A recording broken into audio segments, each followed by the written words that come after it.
چیکو؟ چیکو ماما من دیگه بهبهی نداره قشنگم. مامان بهبهیش تموم شده. بهبهیش خوشمزه بود. اره بهبهیت خوشمزه بود.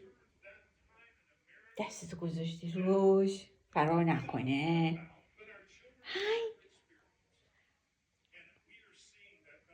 هفته دیگه بریم بر بهبهی های خوشمزه بخریم ماما.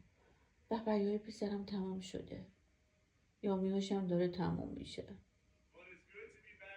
آره باید ستایی با هم بریم اون مغازه‌ای که هاپارم میذارن. میگن که هاپا خودشون بیان بهبهی بردارن. چیکو خودش میره بهبهیاشو برمیداره. بهبهی های خوشمزه برمیداره. خیلی خوشمزه. بهبهی خوشمزه هاشم تمام شده. قربونت برم من.